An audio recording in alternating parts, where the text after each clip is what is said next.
Assalamualaikum warahmatullahi wabarakatuh. Alhamdulillah wassalatu wassalamu ala rasulillah. Pada kesempatan kali ini, aku akan berbagi kepada kalian terkait tips belajar daring pendidikan agama Islam di tengah pandemi. Yuk langsung aja simak. Tahukah kamu tujuan kita hidup di dunia? Apakah untuk belajar, kemudian nanti bekerja, dan kemudian dapat uang, ataukah hanya sekedar itu? Oke. Tujuan kita hidup di dunia ada dua.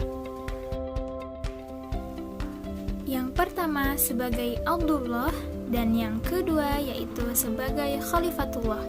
Sebelumnya, apakah kalian pernah mendengar kedua istilah ini?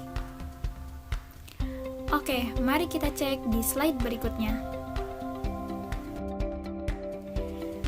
Yang pertama yaitu sebagai atau menjadi Abdullah, yaitu hamba yang mengabdi kepada yang menciptakan kita, yaitu Allah Subhanahu wa Ta'ala. Senantiasa menjadi hamba yang disukai Allah, yakni hamba yang taat, yaitu melaksanakan perintah dan menjauhi larangan-larangan yang akan membuat Allah tidak suka kepada kita.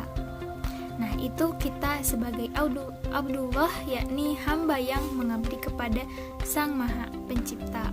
Kemudian yang kedua yaitu menjadi Khalifatullah, yaitu khalifah atau pemimpin di bumi. Makanya ada pernyataan bahwa setiap dari kita adalah pemimpin. Betul sekali, bahwasannya pemimpin untuk diri sendiri agar bisa menjadi seseorang yang mampu menjaga alam semesta dan berbaur dengan manusia lain atau khalifah lain untuk bergotong royong menjaga alam semesta atau menjaga bumi. Selanjutnya, untuk menjaga alam semesta kita perlu ilmu, bukan? Perlu tidak? Perlu ya? Nah, disinilah letak pentingnya kita belajar pendidikan agama Islam di sekolah.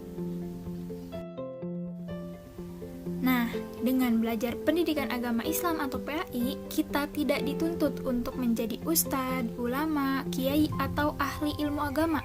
Tapi, kita perlu belajar PAI untuk memperbaiki diri agar pantas menjadi seorang khalifatullah, yakni pemimpin di bumi yang senantiasa menjaga bumi atau alam semesta ini dengan ilmu dan sikap yang baik.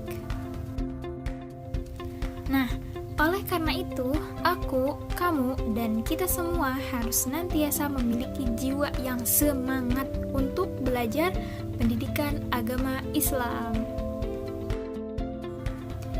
Ya, tapi aku sadari bahwa di zaman pembelajaran daring seperti ini banyak kasus bahwa belajar PAI itu membosankan, ngantuk, bete, dan lain sebagainya. Tapi ingat teman-teman, dampak belajar PAI sejak dini itu besar banget untuk kelak aku, kamu, dan kita semua beranjak dewasa.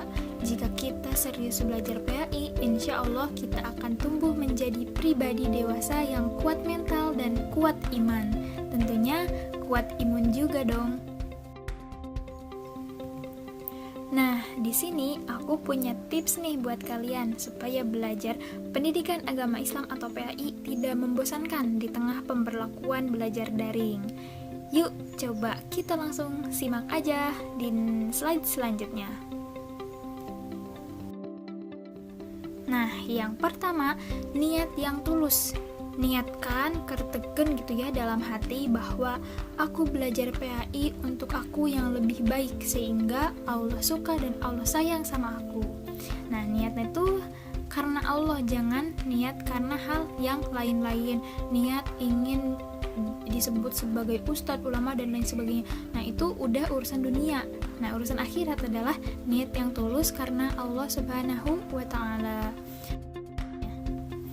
Sukai guru yang mengajar PAI. Nah, ketika kita menyukai guru kita, maka insya Allah pengetahuan akan dengan mudahnya bisa kita tangkap, pahami, dan maknai. Buat study space. Kalian tahu nggak study space itu apa?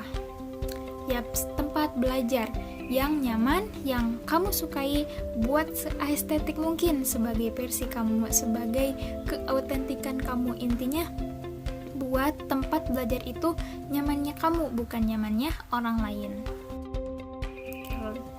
Next, siapkan peralatan belajar daring seperti buku catatan, pulpen warna-warni. Kenapa harus warna-warni? Karena biasanya lebih semangat gitu ya kalau warna-warni. Tapi ada juga sih yang biasanya warna-warna monokrom seperti abu-abu, hitam, atau putih.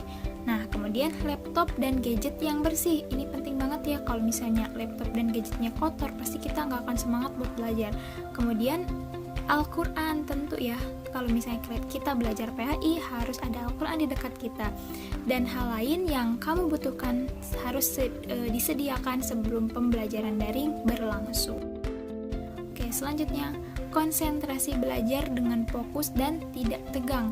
Mulai mencatat hal-hal penting dan gunakan stabilo supaya lebih berwarna. Nah, ini stabilo juga penting ya.